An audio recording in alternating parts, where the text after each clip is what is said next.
Price Lord. Last வீடியோல யோசேப்பு எகிப்தின் ராஜா பார்வோன் கண்ட சொப்பனத்திற்கு கர்த்தரின் கிருபையினால் அர்த்தம் சொல்லி பார்வோன் எகிப்து தேசத்திற்கு யோசேப்பை அதிகாரியாக ஏற்படுத்துவார். பார்வோன் யோசேப்புக்கு தான் போட்டிருந்த முத்திர மோதிரத்தை கொடுத்து பொன் சரப்பணியை கழுத்தில் தரித்து வஸ்திரங்களை உடுத்தி யோசேப்பை தன் 2ஆம் ரதத்தின் மேல் ஏற்றி தேச எல்லா ஜனங்களையும் பணிந்து கொள்ள சொல்லுவார். கர்த்தர் வெளிப்படுத்தினபடியே முதல் 7 வருஷங்களில் தேசத்தில் உண்டான பூரணத்தினால் மிகுந்த தானியங்களை சேர்த்து வைத்தார் யோசேப்பு. இந்த பரிபூரண வருஷங்களிலேயே யோசேப்பு ஆஸ்நாத்தை விவாகம் பண்ணி அவர்களுக்கு 2 குமாரர்கள் பிறந்தார்கள்.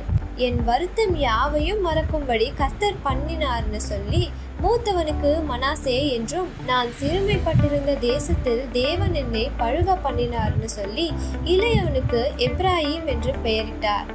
எகிப்து தேசத்தில் பூரணத்தின் 7 வருஷங்கள் முடிந்த பின் எல்லா தேசங்களிலும் கொடிய பஞ்சம் தோன்றியிருந்தது. ஆனாலும் எகிப்து தேசத்தில் மட்டும் எல்லாருக்கும் ஆகாரம் கிடைத்தது.